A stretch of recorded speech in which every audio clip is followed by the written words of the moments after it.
Kumakalat ngayon sa social media ang mainit na usapin tungkol sa umano'y plano na Anjo Eliana na sampahan ng kaso si Senator Raffy Tulfo.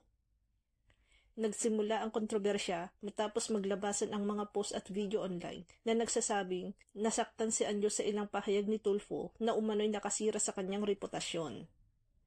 Dahil dito, pinag-iisipan daw ng aktor na maghain ng reklamo laban sa senador.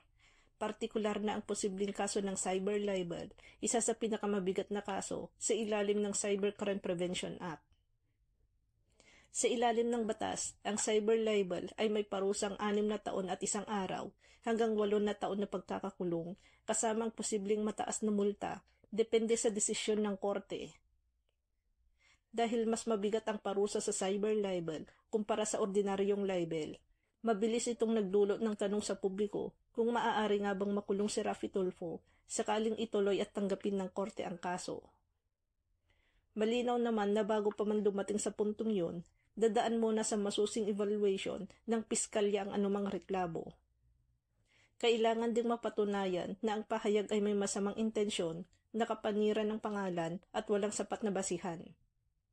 Sa ngayon, walang opisyal na ulat mula sa malaking media outlets na nagsasabing may naihain ng formal na kaso o na may aktwal na banta ng pagkakakulong si Tulfo.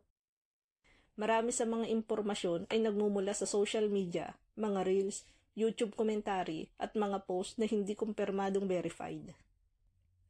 Gayunpaman, hindi maikakaila na ang issue ay patuloy na umaapoy online dahil parehong kilalang personalidad ang sangkot. Naghalo ang opinyon ng mga netizens. May mga kumampi kay Anjo Eliana at sinasabing karapatan itong protektahan ang kanyang pangalan mula sa anumang pahayag na maaaring makasira sa kanyang pagkatao. Para sa kanila, kahit gaano kakasikat o ka-impluwensya ang isang tao, hindi dapat basta-basta magsalita na walang sapat na ebidensya, lalo na kung ito ay may kinalaman sa personal na buhay at reputasyon. Sa kabilang banda, mas marami rin ang nagtatanggol kay Raffy Tulfo.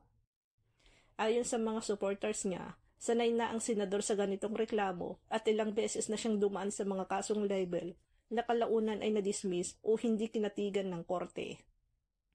Sinasabi rin ng publiko na ang trabaho ni Tulfo ay humawak ng mga reklamo ng tao, kaya natural na may masasagasaan siyang personalidad. Dagdag pa nila, kung may mali man si Tulfo, dapat itong harapin sa tamang paraan, ngunit hindi raw sapat ang mga lumalabas na impormasyon para masabing tiyak na may kaso o makukulong siya. May ilan namang netizens ang naniniwalang isa lamang itong publicity issue at posibleng nauuwi lang sa online drama na walang formal na hahantong sa korte. Marami rin ang nanawagan na gawin na lang sa tamang legal na proseso ang anumang reklamo at iwasan ang paglabas ng saloobin sa social media dahil lalo lang nitong pinapainit ang tensyon. Sa kabuuan, nananatiling usap-usapan pa lamang ang posibilidad na kasuhan o makulong si Raffy Tulfo. Hanggang hindi naglalabas ng opisyal na dokumento o pahayag ang alinman sa mga kampo, mananatiling haka-haka ang issue. Gayunpaman, patuloy itong sinusubaybayan ng publiko dahil parehong high profile at kontrobersyal ang dalawang personalidad.